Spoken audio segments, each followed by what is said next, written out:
insanlara rahmet edip ümmetine pek düşkün olan Peygamber sallallahu aleyhi ve sellemi gönderen Allah azze ve celle'ye hamdolsun.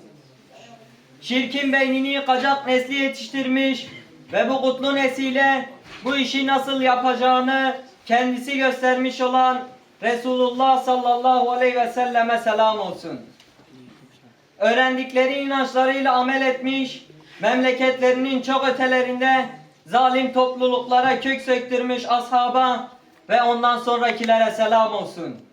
ليغفر لك الله ما تقدم من ذنبك وما تأخر ويتم نعمته عليك ويهديك صراطا مستقيما.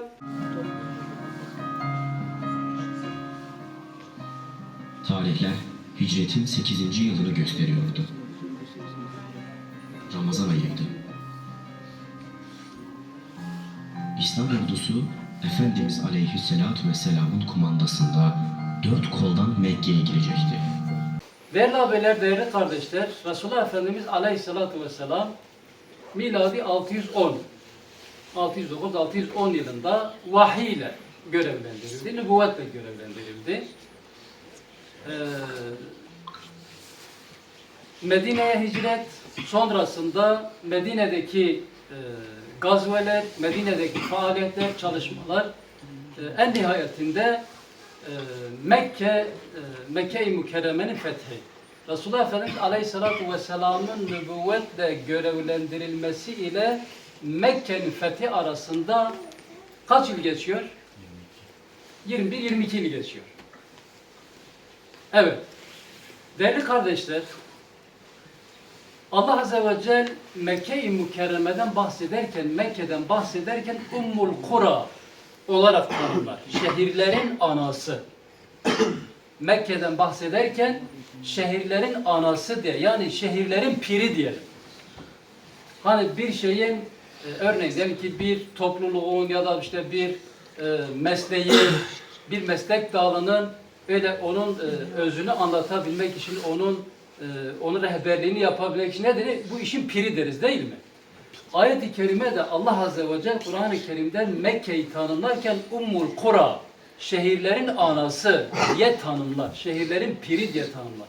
Ve Resulullah Efendimiz Aleyhisselatü Vesselam nübüvvete bu şehirlerin anasında Ummul Kura'da Mekke-i Mükerreme'de şehirlerin pirinde nübüvvetle görevlendiriliyor.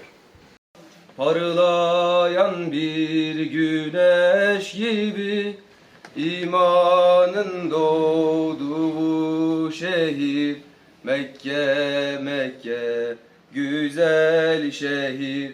Döneceğiz vahyin kalbi, döneceğiz, geleceğiz, geleceğiz, Mekke bir gün geleceğiz. Ey Rahman olan Allah'ım!